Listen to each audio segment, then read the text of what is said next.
to thank you all for coming. Really briefly, I'm here today with my client, Jose Luis Conde, and his mother, Rosa Conde. So what we're going to do is I'm going to kind of give a brief statement. Jose will read a statement that he's written, and then I'm going to be available to answer at least a handful of questions. I want to make clear that our goal in holding this and talking to you guys is not one of momentary fame or to try to get in front of these cameras, but rather to shed light on the current situation within the Mesa Police Department and the way in which my client was treated on January 28, 2018.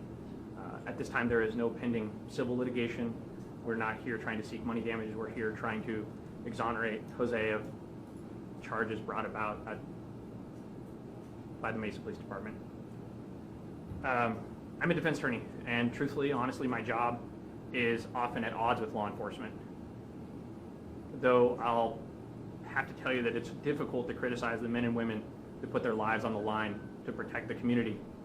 However, there are several officers within the Mesa Police Department that have demonstrated over the last couple of weeks their willingness to put themselves above the law rather than to protect and serve it. In doing this, they have disobeyed our trust. They've violated the trust of the community. They've violated the trust of fellow officers, because when officers act like this, it causes citizens to question the integrity of other good officers.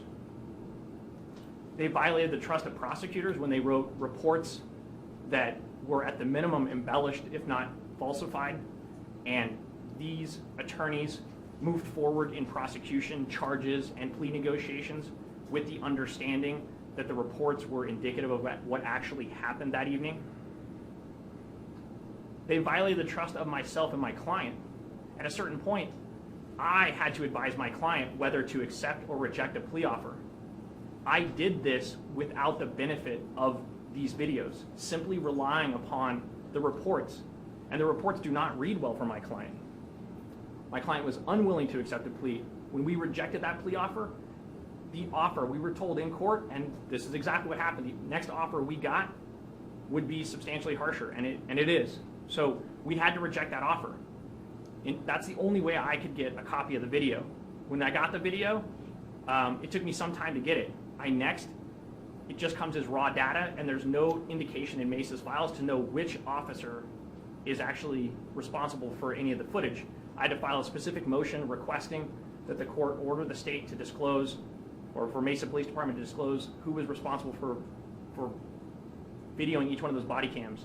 And they provided me a legend easily, but it still took me time. And only then could I go through it all and actually advise my client and ultimately disseminate it, withheld my client to you guys.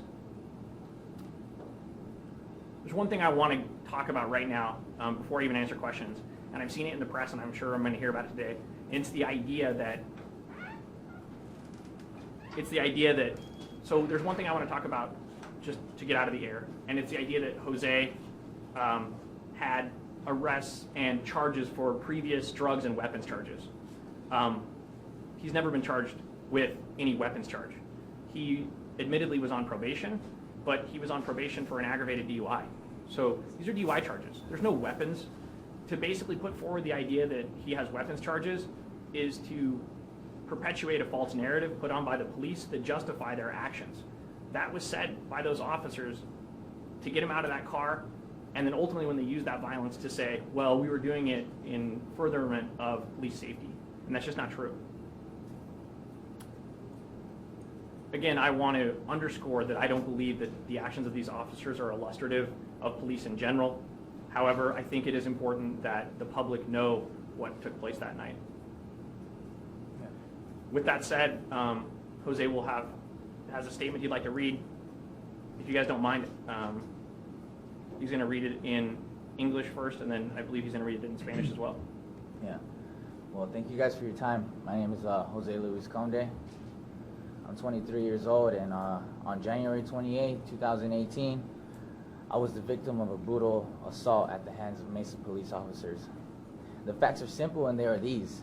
I was searched, I was thrown to the ground, I was heaved into a wall. I was tased. I was punched over and over by multiple cops. I was gouged in the eye. And I was hit in the head with a massive police flashlight. After all of this, they laughed. They laughed at me while I laid in a pool of my own blood, barely conscious. And this is no laughing matter. In the end, I had to have my ears sewn back on. I had to have my head stapled back together. And I'm left to defend myself in court. And what happens to these guys? Nothing.